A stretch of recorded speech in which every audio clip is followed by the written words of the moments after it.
essaye d'avoir des sols vivants, de cultiver un petit peu les adventices sauvages. Pas les mauvaises herbes, hein. Les mauvaises herbes ça n'existe pas, c'est toujours de bonnes herbes.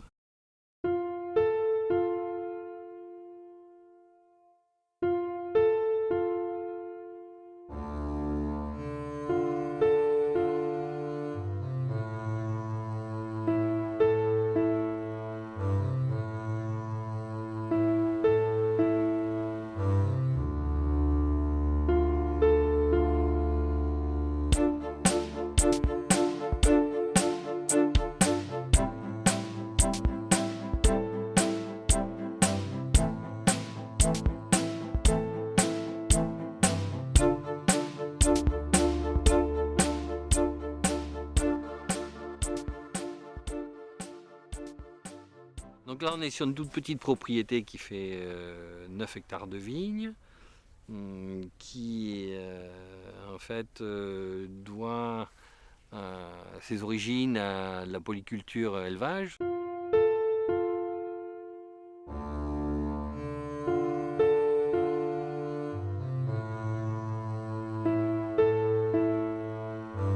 Je suis pas un précurseur, mais ça fait quand même une douzaine d'années que je fais ça, avant l'effet de mode.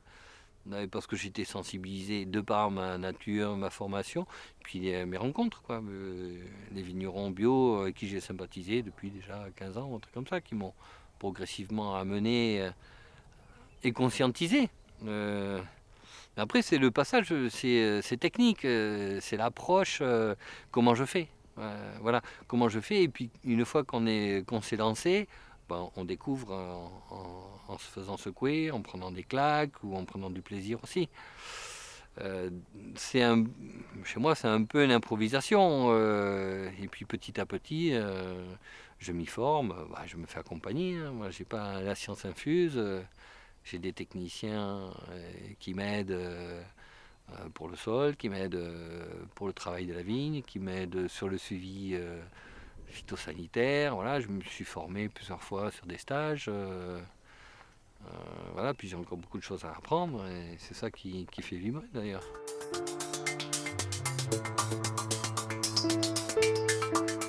On n'y vient pas sous la contrainte, je pense pas. Enfin, il faut un accompagnement. Et surtout pas être montré du doigt ou être discrédité. Il faut donner envie, quoi.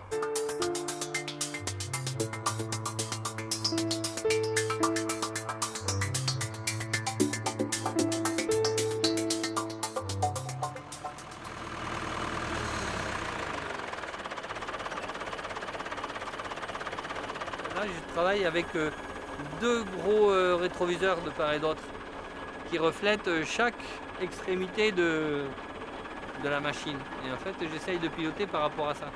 Ces socles qui sont amovibles, voilà, ils viennent passer entre les pieds de vigne. Ouais. Les disques vont se planter dans la terre. Ils sont légèrement ouverts, donc ils vont freiner la machine.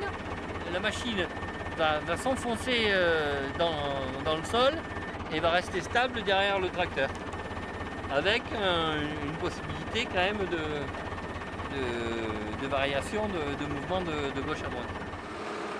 Donc ça permet aussi de poser la machine et de gérer l'enfoncement du socle. Parce que ce socle de charrue là, voilà, il faut qu'il s'enfonce d'une dizaine, 5-10 cm maximum. Ce qu'on fait là, c'est qu'on prépare un climat sain pour le pied. Voilà. Quoi qu'il va se passer après, si c'est propre au pied, qu'on n'a pas ce climat humide autour du pied, eh bien on peut aborder toute la saison culturale beaucoup plus sereinement. Sur des années comme celle-là, où il a plu tout l'hiver, ben, dès que le sol est un petit peu ressuyé, malgré que ce ne soit pas terrible, hop, on attaque, il ne faut surtout pas perdre de temps.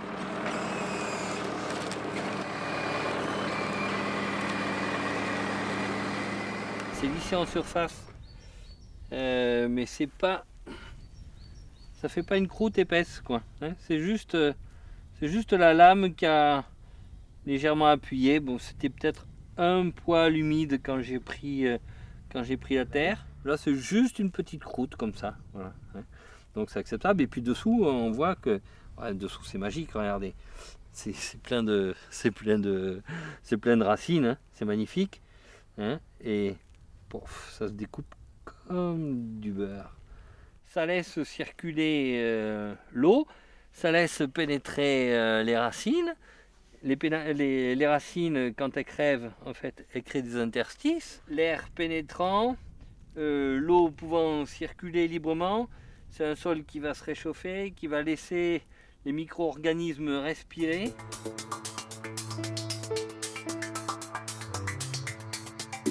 On l'a mise dans le rang. Les prochaines pluies vont tasser cette terre. Hein, la structure va se défaire. Voilà, ça va s'écraser un peu. Et puis la prochaine fois, avec un autre outil, on reprendra de la terre quand l'herbe sera morte et transformée. Pendant toute l'année, c'est un transport de terre qu'on fait. Un coup, on vire la terre quand elle porte de l'herbe. L'herbe va se développer là. Et on l'étouffera avec de la terre. Le boulot est pas mal, là. Après, c'est jamais les conditions idéales, hein, mais moi, ça me convient.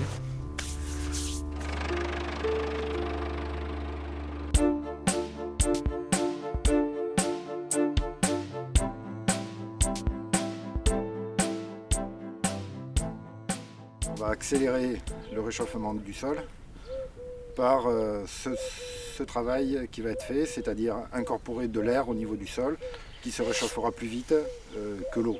Voilà, améliorer le séchage et le ressuyage. Indépendamment de la vie du sol, on a quand même la présence argileuse qui fait que la structure se fragmente beaucoup plus facilement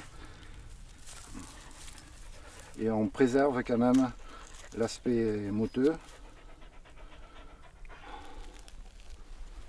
Donc la présence de vie du sol, c'est pas que les habitants hein. En vigne, c'est aussi les traces des habitants et toutes ces galeries là qui permettent un travail du sol et une aération du sol beaucoup plus efficace que la mécanisation. Bon, c'est assez favorable, je trouve, cette année. Après l'hiver qu'on a eu, on devait avoir une semaine pourrie. Là.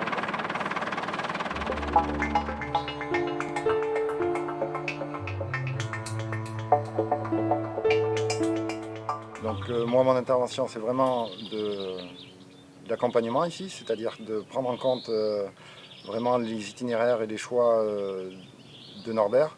Je suis là pour réorienter son travail, son itinéraire et lui amener des informations qu'il a besoin dans sa réflexion de gestion et d'optimisation de travail du sol. Cette optimisation passe automatiquement par Norbert. C'est lui qui fait ces choix-là. Moi, j'alimente ses réflexions par des observations. A priori, tu te feras moins les piéger par ces zones-là que par les autres zones. Ouais. Tes zones de limon et de sable risquent de sécher plus vite.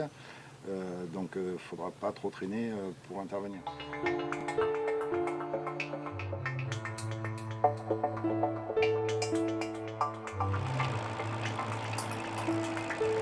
La herse va repousser la terre vers le pied de vigne.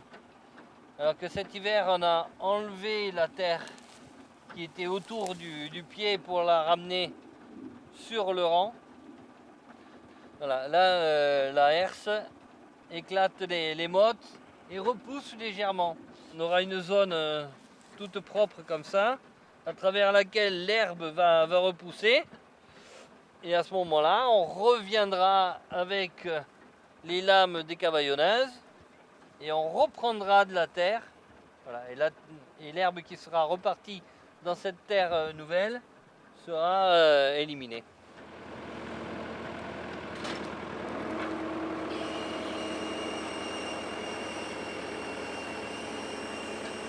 Il y a toujours un dévers, une histoire d'être au milieu, plus proche d'un côté que de l'autre. Mais bon, là, la machine n'est pas bien réglée. Là. Elle pénètre trop profondément. Et, par contre, on voit la qualité de la terre, c'est superbe ça. C'est de la terre grêle. Il faut élargir et aller moins profond. Il faut sortir la terre entre les pieds, quoi.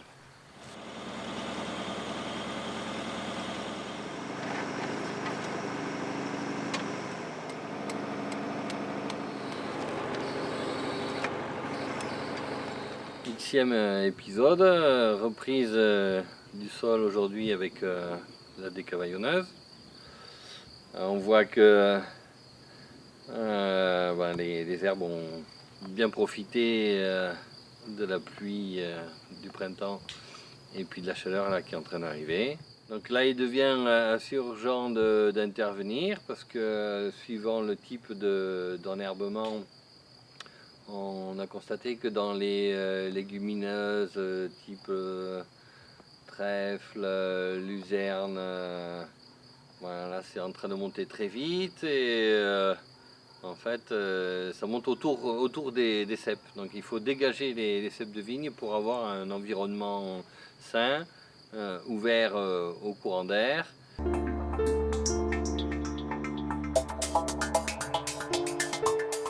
Là on est le 25 juin et le travail qui est opéré aujourd'hui c'est la tonte. Voilà. Premier passage de tonte dans les vignes de Courteil.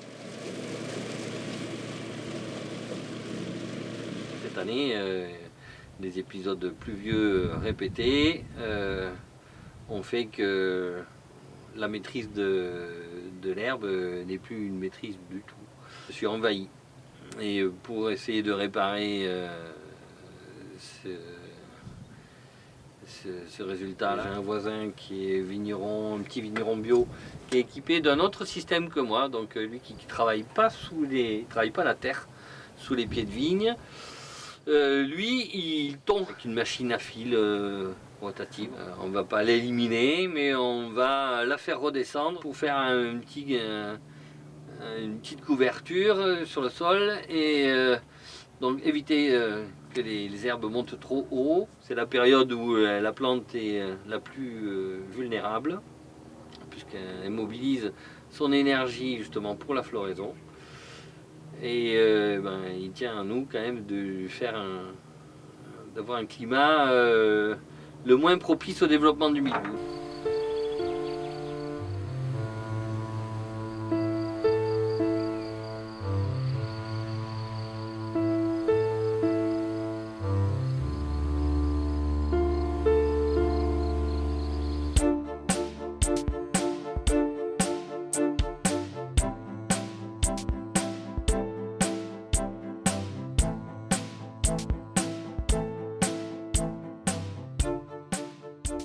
C'est quand même de casser jusque sur les premiers centimètres. Il y a trop d'herbe, il faudrait que ça soit peut-être tondu avant. Si je tond avant, ça va accumuler. Bon. Ouais, peut-être un petit peu de pluie.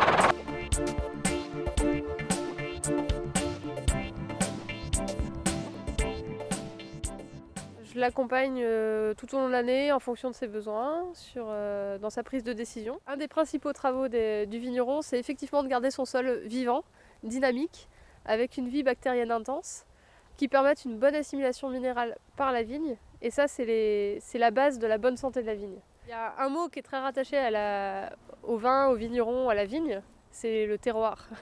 Et le terroir, en fait, c'est quoi? C'est l'adéquation de la plante sur son sol, avec un climat et les pratiques du vigneron. Mais dans le terroir, c'est la principale composante, c'est le sol. Et ce qui va faire que le vin d'ici, le vin de Norbert à Courteil, ne sera pas celui de son voisin juste à ne serait-ce que 10 km, ça va être son sol et les pratiques de Norbert pour valoriser ce sol à travers sa vigne.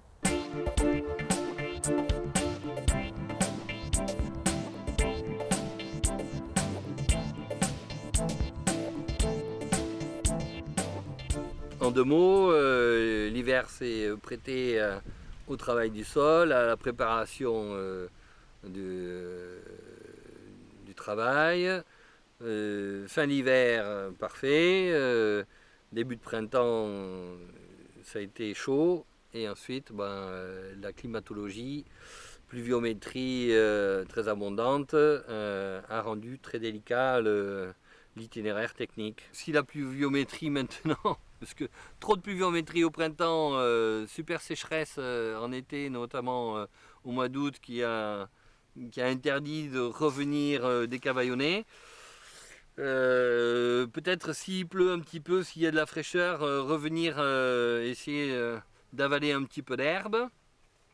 Et puis un semis, donc un enherbement qu'on va essayer de contrôler entre guillemets cette année. On va faire un petit semis de céréales puisque je dispose de 300 kg de blé sur des vieilles variétés. En fait, le résumé de l'année culturelle, c'est ça. Le moment propice, c'est tout de suite maintenant où on passe des fois à côté. Voilà. Il faut forcer la chose un peu. Si tu n'aimes pas te faire taquiner, voilà, tu maîtrises rien en fait. Voilà, tu essayes de jongler avec des choses que tu maîtrises pas. Ça me plaît, oui. Il n'y a que ça qui est bon d'ailleurs.